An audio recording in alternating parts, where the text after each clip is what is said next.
So let's start with the overarching first, kind of from the team perspective, and go down from there. Obviously not the result that you guys wanted at the start of the year, but kind of looking at the season as a whole, how would you kind of summarize this year for the team from start to finish?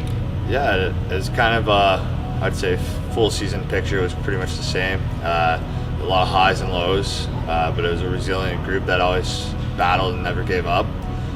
Just so happened there's a few times where a couple streaks of not doing so well carried on too long, and that was kind of what caused us to be on the outside looking in the first place, and just a few too many points to find the playoffs. So it's disappointing, but it's a good group of guys in there, and I wouldn't trade any one of them for anything else. So it's a pleasure to play with them this year.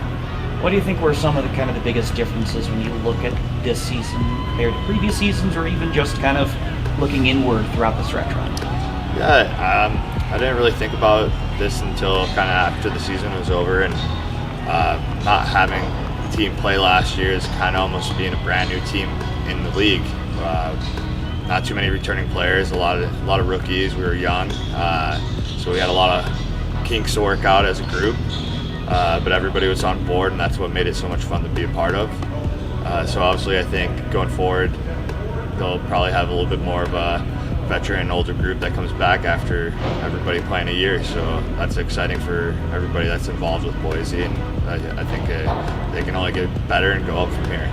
You mentioned you wouldn't trade a guy in the locker room, and a lot of guys have mentioned the chemistry and the mentality in there. What made this group so special for you guys? Well, I think when you go through so many battles and adversities that we went through, all the way back from really right after Christmas with the COVID list, losing guys, some tough injuries as well, and you go through some tough times with the group, and you kind of just build a closer bond going through all those battles, and kind of gaining more respect. You kind of gain respect for guys more throughout the season as it goes to. You get to know them better, you get to watch them bleed, sweat the sweat, and lay it all out there for you. Watch everybody has each other's back, and I think that just kind of builds as the season goes, and we went through a lot of it this year, so it was a really good group. Let's think back to the start of the season. I mean, you played in Utah last year, but hockey wasn't here in Boise. But thinking back to opening night and the support that you guys had, how special is that for a player that's been here for quite some time to not only have the support come back, but come back in droves in a way that we haven't seen in probably about 20 years? Yeah, it was so exciting to be back here. The first game, just kind of get that little chills and goosebumps again. You kind of usually get them every year for the first home opener, but I've kind of felt more so this year, just the electricity in there for the moment to have hockey back. You could just feel it all the way onto the ice, and it was a really special moment. Who would have thought that you'd get a hat trick that late in your life, but I'm not complaining. Individually, let's talk about just you personally a little bit. Hell of a year, career year, 69 points, another Ironman year, 72 full games played. You hit career marks in every single metric that you had. What made kind of the biggest difference for you when you look at the start of the season and through now to have that type of achievement going? Yeah, I think it kind of started with the summer. I was fortunate enough to get to skate and learn from some NHL guys that are pretty good, and kind of watch them move with the puck and how they shoot it. So I kind of felt like I was a fan in awe of watching them, but at the same time I kind of tried to learn a few things. And obviously coming into the year, I felt like I was an older veteran guy obviously, and needed to kind of take a step forward in that production of offensive. And playing with Will Merchant for so many years, it's pretty easy to pick out chemistry right there.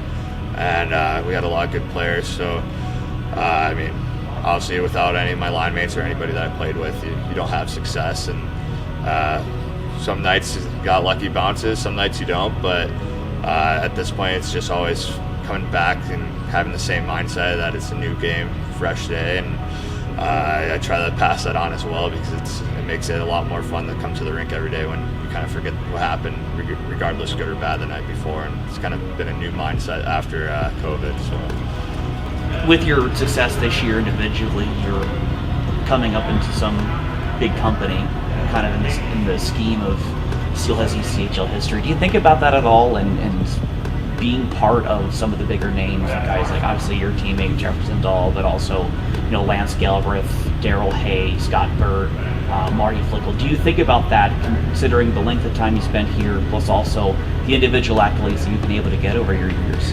Yeah, it's something that I honestly never really considered or ever thought about until you kind of seeing the posts that you put up about whatever it is with assists or whatnot. And I think it's a cool feeling.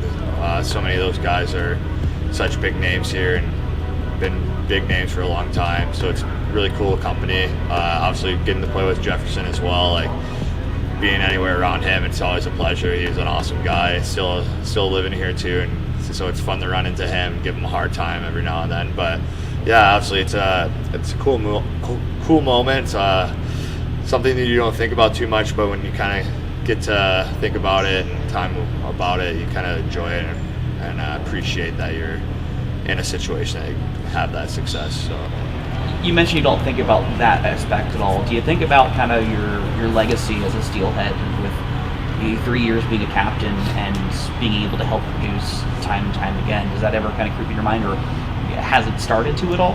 I wouldn't say so much think about like what my legacy would be. It's just trying to be the best leader and teammate they can be, and kind of being that guy that, after the year, if anybody was to ask you about them, that they love you and they can't ever say anything bad about you. And that's always been something I've tried to strive for, and hopefully can continue that trend. And hopefully all the guys still have good things to say about me. Hopefully only a few jokingly bad things as somebody's over there laughing on the stairs. But no, it's just day in and day out, just enjoying the brotherhood, really.